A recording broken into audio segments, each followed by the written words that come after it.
Shalom Aleichem and welcome to Machin Le'ira Online Smicha.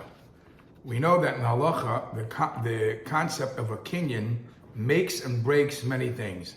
Meaning that a transaction that you want to be final, then it only becomes final if there was a kinyan. Or for those who are learning Hilchas Dayanim, or in general Choshen Mishpat, if you make a kinyan to commit to do something with an item, then the kinyan makes that commitment final. And you have to fulfill whatever you made a kinyan. Now, what are the kinyanim? There are different kinyanim work for different things. For metaltal in one set of kinyanim, for karkois, for real estate, another kinyan. There is a kinyan that the Gemara talks about in Masechta Bava Metzia called situmta.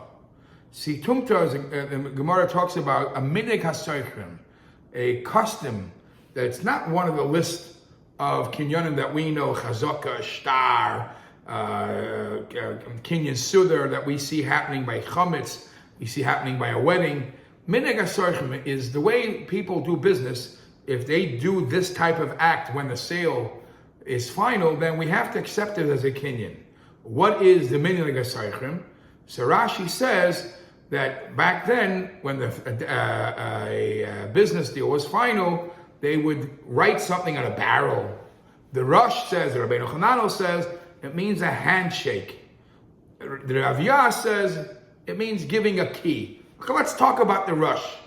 The Rosh says a handshake was the minig hasoichrim, the custom of the trades, when a person would buy and sell, and they agreed on an amount or whatever, they would shake on it, and when they shake on it, that became final.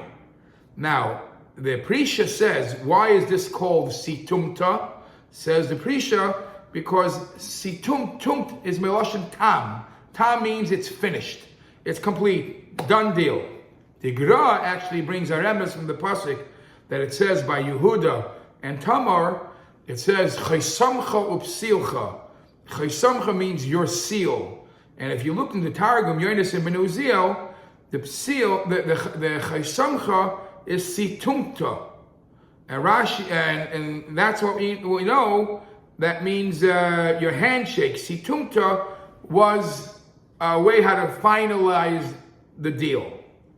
Okay, so now, and they actually use this as a statement to prove that sometimes minig mevatel halacha, because over here it's a minig hasoichrim, and the minig hasoichrim is not a type of minig that we find in the halacha, and it will have a stronger relevance than even what halacha says when a deal gets final. And in the Rishonim and the Achronim, they go on to talk about if this kinyan is as strong as any other kinyan. Is it a kinyan min ha-Torah or a kinyan min rabbanon? They bring from the student of the Marami Rottenberg that he once said that what's the significance of a handshake? Because when you give your right hand to somebody else, you have your 5 fingers. Your 5 fingers are symbolic to the Chamisha Chumshe Torah. Together, your 5 fingers and the other person's hand that you're shaking, his 5 fingers, that are 10, and the 10 is the Seres HaDibros. And the Seres HaDibros and the Chamisha Chumshe Torah are being involved here in this commitment, and you can't back out. It's brought from the Talmud of the Marami Rottenberg. Now in Shulchan Aruch, in Choshen Mishpat Siman Reish Aleph, it says that if somebody does a handshake in a place where it's the minig Medina, that's deals are final, that's a full-fledged kinyan. In Shailas Teshuvas Achiezer, he writes that if they don't just finalize the deal with a handshake, if it follows up with something more, if it follows up with a contract, then maybe just the handshake itself is not a kinyan, because they're basically making a handshake what's yet to come. But definitely the handshake itself carries weight. Now, in Hilchas Nedarim, over there it says that if a person made a tkias kaf, a handshake, it has a din of a shvua. And not every shvur you're able to break. Not every shvur you're able to be mater neder. So a person has to know when you shake your hand on a deal or something, it definitely is something that you have to honor, and it might even be able to become in the level of a shavua. Now that is discussed because some say that even a shavua, even a neder, if it's a neder that you make by mistake, not realizing what it means, that it's a neder bishgaga, and a neder bishgaga with his ways around it. But that's up for discussion. So let me tell you, besides for the kinyan aspect, when deals become final, when commitments become final, I'll tell you a story, two stories that became a discussion in Batei Dinim, if and how we deal with this. So there were two very close friends, and as youngsters, as yeshiva bachim, they were so close that they committed themselves. They shook on it, a handshake. We're going to stay with friends forever. Whoa, you're going to stay friends forever? It's a nice thing. But the handshake, if it's a kinyan, if it's a shavua, that's not something you could play around with. So that they came to different poskim, different dayanim, and they asked, that's something that they did when we were Bachram Yeshiva. Now they're 10, 15, 20 years later, and Baruch Hashem, each one of them is married, and each one of them might be living something else. What does it mean to be best friends?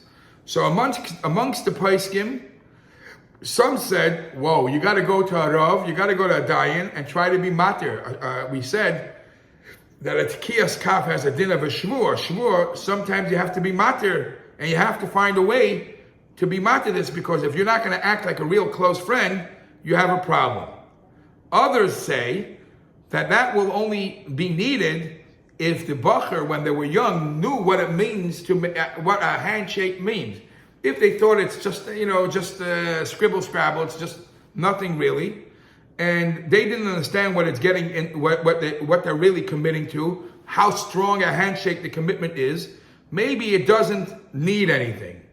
Others say that that's not necessarily true. Rabbi Yoshev Paskin, that if somebody made a Tekias Kaf, even if he wasn't explaining what the Tekias Kaf brings along with it, nevertheless, all the responsibilities, all the commitments fall into place, and he can't ignore it. So therefore, in that story, where two friends committed to be friends and they made a handshake, some said that they should, even though they grew older, they grew apart, they should actually try to, throughout the rest of their life, do things to show their friendship, either to go out of their way to call more often, or to do more favors to each other because they committed because of this handshake. Now, others say that just because they said they're going to be friends forever, it doesn't necessarily mean they really understood what forever means. That means that we're just going to not get into any fights, but to do anything extra. In other words, even though they shook their hands, it didn't mean they have to do anything extra. That was one place where the handshake became a problem. Another din Torah or shaila that came up to Rabbanim due to a handshake was two friends were debating something, and each one was passionate with what they thought was right, and they became so passionate that the opinion that each one said, we're willing to bet on it. We're willing to bet if I'm wrong, I'm going to give $1,000 at tzedakah. And they shook hands. I'm so convinced that I'm right that if I'm wrong, I'm going to do so and so. And they committed to it by a handshake. And the question in that case was a double question: is this bet considered misachek bekuvia? And if it's misachek bekuvia, that's its own set of issues. But how does the handshake commit the person to give it? So as I mentioned before, in Shulchan Aruch, in Choshen Mishpat Siman Reish Zayin, it says that a Tekias Kaf, that a handshake, is very, very serious. And in Hilchas Shvua, in Hilchas Neder, we also learn it's very, very serious. However, the Taz in Hilchas Shvua, in Yeridea, Siman Reish Lamed Beis, Hifkat Yud Beis, writes, if I committed to do something, if I had a bet with somebody about a certain item, and if I lose, I will do so and so. Says the Taz, that might be considered, even if a handshake is considered a neder, a shvua, that might be a nidrei shgogos, that might be an accident. Because since I was so passionate, I was so sure that I was right, there was no chance in my mind that I would ever have to do it. So therefore, the Taz challenges this discussion, challenges this outcome. However, in the Aruch HaShulchan says that it depends what the bet was about. If the bet was about something that happened already, then the Taz might be correct. It happened already. I know for a fact that I'm right. I never even thought, even though I made a handshake, it'll ever come that I will be proven wrong. If I'm debating something about the future, which I'm not sure about, then I know the chances are that I might lose, and then my commitment by making a handshake would be valid.